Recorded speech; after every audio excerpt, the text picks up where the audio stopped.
Joanna Small, the Public Information Officer for the Commerce City Police Department. It's Monday, November 25th, and these are your weekend high or low lights, depending on how you look at them. This is essentially our video blotter where we give you a rundown of the most significant incidents your CCPD patrol officers responded to over the weekend. But we always like to start these off with a few fast facts. We answered 285 calls for service and made 56 traffic stops just on Saturday and Sunday. Now here are those highlights in chronological order. On Friday, we were called to the 10,400 block of Bell Creek Boulevard to assist the Adams County Sheriff's Office. We learned they had been investigating a stolen vehicle when the suspect attempted to drive off. He then exited armed with a handgun and was struck by an Adams County deputy's vehicle. No shots were fired and the suspect was transported to a local hospital. We assisted in securing the scene.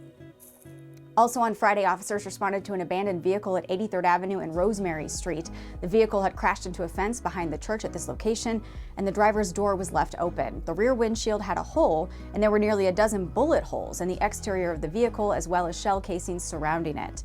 The vehicle was impounded, and the investigation into what occurred is ongoing, but there were no injuries reported in conjunction with the collision and suspected shooting. Again, on Friday, officers responded to a felony menacing that we learned had just occurred at Kearney Middle School. One of the school administrators, who was outside at dismissal time, witnessed a gold-colored Camaro revving its engine and speeding up and down Kearney Street directly in front of the school. Even at one point, the vehicle came within about 10 feet of a teacher who was in the crosswalk stopping traffic for students to cross. A parent told officers he rolled down his window to yell at the driver of the Camaro, and the driver shouted expletives at him, then pointed a gun out the window. Officers were able to locate surveillance video of the suspect vehicle, but not the actual incident. The Camaro matches the description of a vehicle stolen earlier that day. A handgun was reported stolen under that same case number. And finally, on Friday, officers responded to the area of East 66th and Doris Court after our new gunfire detection technology alerted us to shots fired. Officers immediately contacted the suspect walking in the area where we received that alert. The suspect admitted to having a knife but denied having a gun, then later told officers he did in fact have one. The suspect said he hadn't fired the gun, but when officers explained they were going to test him for evidence of gunshot residue, he confessed that he shot a round into the ground near Kemp Elementary School.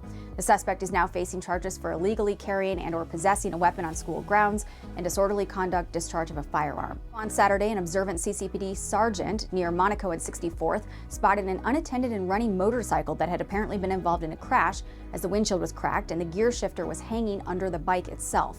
The sergeant approached the motorcycle and saw the ignition had been tampered with, and the VIN came back as stolen. There was a possible suspect nearby, but when our sergeant went to contact that individual, he fled the scene. The motorcycle was recovered and will be returned to its rightful owner. We also recovered 3 additional stolen vehicles over the course of the weekend, proactively in between your calls for service. That's all for now. We'll see you next time. Have a safer week, Commerce City, and remember, if you need us, we are always just minutes away.